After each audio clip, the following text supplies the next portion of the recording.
और let us study angles. Second chapter है maths का 6th स्टैंडर्ड का।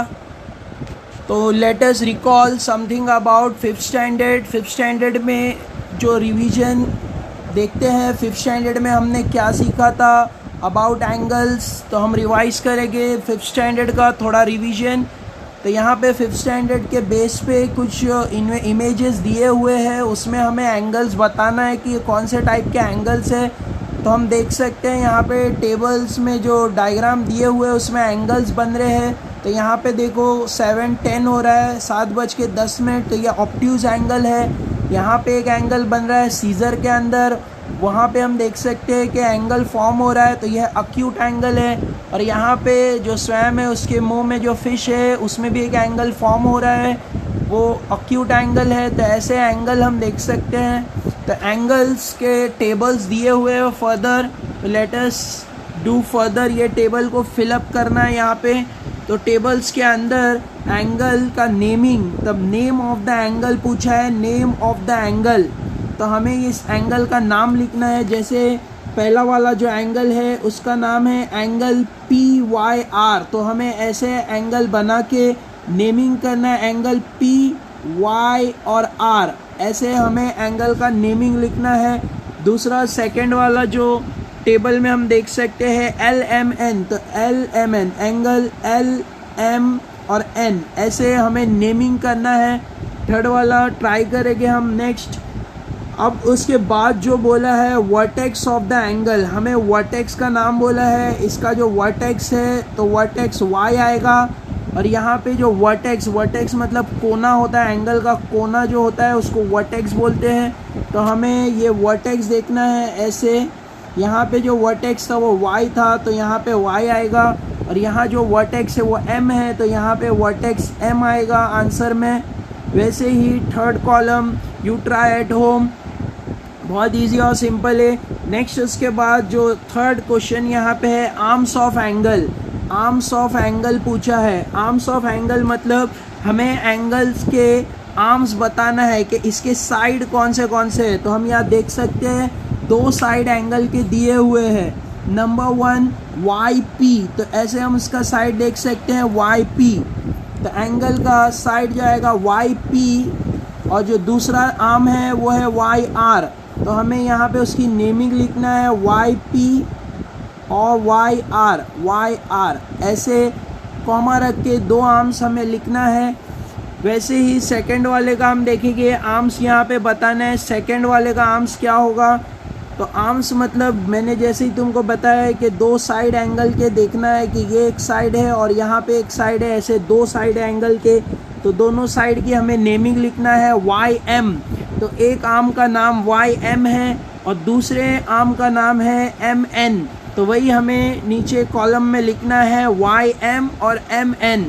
कॉलम में हम उसको फिलअप करेंगे YM और MN, ऐसे 2 है, कॉमा लिख के हमें लिखना है। तो यहाँ पे स्क्रीन पे मैंने सॉल्व किया हुआ है, ये रिकॉल था। अब हम इसको फर्दर स्टडी करेंगे कि आगे क्या दिया हुआ है इस चैप्टर में। यहाँ पे एक्टिविटी दी हुई है। सेकंड पेज पे हम जा रहे हैं। सेकंड पेज पे हमें एक टेबल में इंफॉर्मेशन दी हुई है, सारे एंगल्स को एक्सप्लेन किया गया है। ये 6th स्टैंडर्ड बेस है, तो हम अब इसको स्टडी करेंगे कि ये कैसे हमें सारे एंगल्स की इंफॉर्मेशन दी हुई है। अब हम स्टडी करेंगे कि ये कौन सा एंगल है। तो यहाँ पे डायग्राम भी दिया हुआ है साइड में, हम डायग्राम देख सकते हैं और उसमें एक्सप्लेनेशन दिया है। In a figure A the 2 side lie one upon the other. 2 sides lie one upon the other. There is no change in their position. In this position the angle between the stick is called zero angle. यहाँ पे हम देख सकते हैं diagram में जो 2 angle, 2 जो arms है वो बिल्कुल जॉइन हो गए, दोनों एक दूसरे से जॉइन हुए, बीच में कुछ भी एंगल फॉर्म नहीं हो रहा है। इसका मतलब 0 डिग्री एंगल है। तो ऐसे वाले एंगल को हम 0 डिग्री एंगल बोलेंगे, 0 डिग्री एंगल। नेक्स्ट फर्दर हम देखेंगे सेकंड पे क्या दिया है।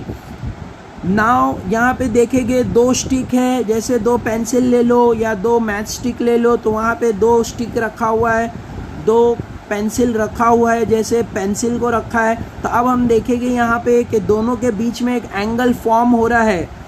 डायग्राम में हम देख सकते हैं दोनों के बीच में एक एंगल फॉर्म हो रहा है, तो वो एंगल यहाँ पे हम देख सकते हैं जो एंगल फॉर्म हो रहा है वो मोर देन 0 डिग्री है, मतलब ग्रेटर देन 0 डिग्री है वो, बट वो लेस देन 90 डिग्री है, on the other case less than 90।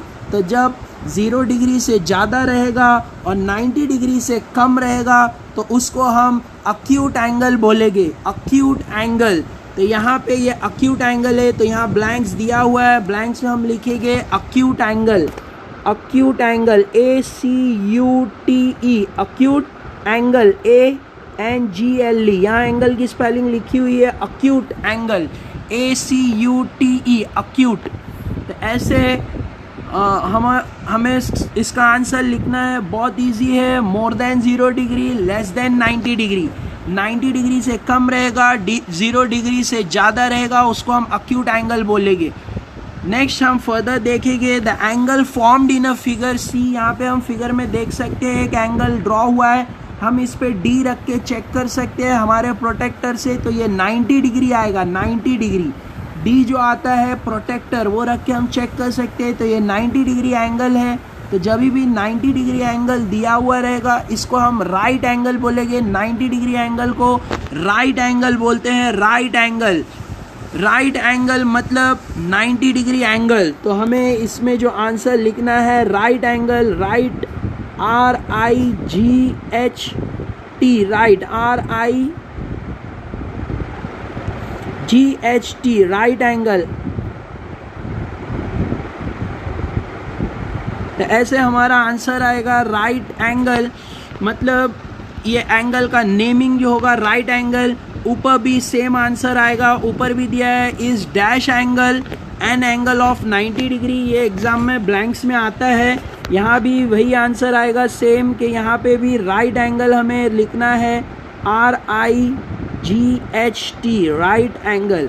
ऐसे राइट एंगल का आंसर हम लिख सकते हैं। नेक्स्ट फर्दर देखेंगे तो हमने अभी 3 एंगल का स्टडी किया है, एक ज़ीरो एंगल, दूसरा अक्यूट एंगल जो 90 से कम रहता है, और जो 90 डिग्री रहेगा, 90 डिग्री जैसे हम फिगर में देख सकते हैं 90 डिग्री रहेगा तो राइट एंगल।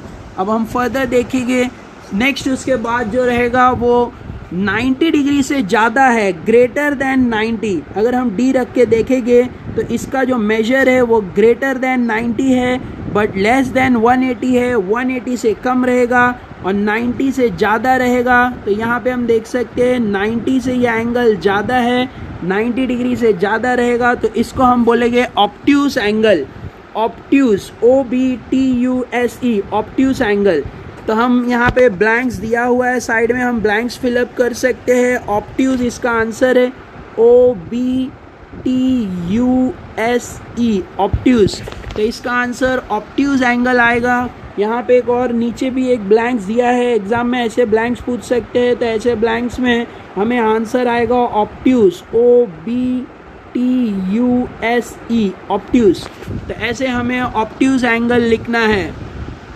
नेक्स्ट हम फर्दर देखेंगे, फर्दर जो एंगल दिया है यहाँ पे हम देख रहे हैं एक स्ट्रेट एंगल बन गया है, दोनों पेंसिल को स्ट्रेट रखा है, तो ऐसे एंगल को स्ट्रेट एंगल बोलेंगे, स्ट्रेट एंगल। और स्ट्रेट एंगल हमेशा 180 डिग्री का होता है, तो ऐसे हमें स्ट्रेट एंगल मिलेगा 180 डिग्री। अगर हम D रखेंगे तो पूरा 180 डिग्री मेजर आएगा। नेक्स्ट हम फर्दर देखते हैं, अगर एक पेंसिल को अगर हम और आगे खिसका देंगे तो यहाँ पे हम देख सकते हैं एक और एंगल फॉर्म होगा, रिफ्लेक्स एंगल। इसको हम रिफ्लेक्स एंगल बोलेंगे, जो 180 से ज़्यादा है। रिफ्लेक्स एंगल 180 से ज़्यादा रहेगा, greater than 180 but less than 360। 180 से ज़्यादा रहेगा, 360 से कम रहेगा, तो ऐसे एंगल को रिफ्लेक्स एंगल बोलेंगे। तो हम डायग्राम में देख सकते हैं रिफ्लेक्स एंगल कैसा होगा।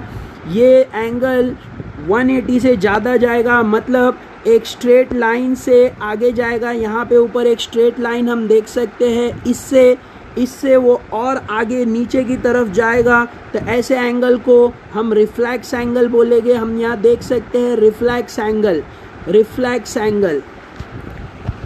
नेक्स्ट रिफ्लेक्स एंगल के बाद अब दिया है कंप्लीट एंगल। कंप्लीट एंगल क्या होता है? जब पूरा सर्कल बन जाता है, मतलब एक पेंसिल जो राउंड मार के फिर से दूसरे पेंसिल के पास आ जाता है, पूरा सर्कल बना देता है। तो यहाँ पे हम सर्कल देख सकते हैं। तो अगर पूरा सर्कल फॉर्म हो रहा है तो उसको हम कंप्लीट एंगल बोलेंगे। यहाँ पे हम देख सकते हैं पूरा सर्कल फॉर्म हो रहा है। तो ये पूरा जो सर्कल फॉर्म हुआ है, दोनों पेंसिल यहाँ पे आके जॉइन हो गया है, तो इसको हम कंप्लीट एंगल बोलेंगे। पूरा एंगल, पूरा सर्कल फॉर्म होगा, मतलब 360 डिग्री फॉर्म होगा। तो यहाँ पे हम एक्सप्रेशन में देख सकते हैं complete angle 360 degree, full round जो स्टिक था वो फुल राउंड गया। तो इसको हम बोलेंगे, जैसे फॉर एग्जांपल जो 180 डिग्री रहता है उसको हम जैसे और एक 2D को अगर हम ज्वाइन कर लेंगे तो 360 बन जाएगा। जो D जो प्रोटेक्टर होता है तुम्हारे पास, वैसे 2 प्रोटेक्टर को अगर तुम ज्वाइन कर दोगे तो 180 360 हो जाएगा। तो ये कंप्लीट एंगल 360 डिग्री का होता है। तो हमने सारा स्टडी कर लिया है। सबसे पहला एंगल हमने स्टडी किया था 0 एंगल, फिर उसके बाद हमने स्टडी किया है अक्यूट एंगल, फिर उसके बाद हमने स्टडी किया राइट एंगल, फिर हमने स्टडी किया ऑब्ट्यूज एंगल, फिर उसके बाद स्ट्रेट एंगल, और फिर उसके बाद रिफ्लेक्स एंगल, फिर उसके बाद कंप्लीट एंगल। तो ऐसे हमारा जो एंगल्स का एक्सप्लेनेशन है वो कंप्लीट हो रहा है। फिर से हम देखेंगे 0 एंगल मतलब 0 डिग्री, अक्यूट एंगल मतलब लेस देन 90 से कम रहेगा, ग्रेटर देन 0, मोर देन 0 से ज़्यादा रहेगा। और वैसे ही राइट एंगल 90 डिग्री होगा, 90 डिग्री एंगल को राइट एंगल बोलते हैं। ऑब्ट्यूज एंगल बहुत इजी है, यह एंगल मोर देन 90 होगा, लेस देन 180 होगा, मोर देन 90 डिग्री से ज़्यादा, 180 डिग्री से कम रहेगा तो ऑब्ट्यूज एंगल। वैसे ही स्ट्रेट एंगल क्या होता है? बहुत इजी है। जो 180 डिग्री रहेगा, पूरा 2 पेंसिल अगर स्ट्रेट लाइन बना लेंगे तो उसको 180 डिग्री बोलेंगे। मतलब जैसे तुम्हारा प्रोटेक्टर जो D होता है वो पूरा 180 डिग्री का होता है, तो एक स्ट्रेट लाइन बनेगी, इसीलिए इसको स्ट्रेट एंगल बोलेंगे।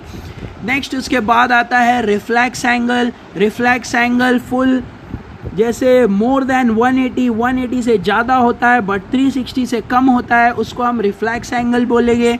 नेक्स्ट उसके बाद कंप्लीट एंगल आता है। कंप्लीट एंगल मतलब ये पूरा सर्कल फॉर्म करता है, इसको हम कंप्लीट एंगल बोलते हैं। तो ऐसे हमारा एक्सप्लेनेशन कंप्लीट हो रहा है। इसके बाद वाली वीडियो में हम प्रैक्टिस सेट सॉल्व करेंगे। तो wait for our next video. Thanks for watching, take care.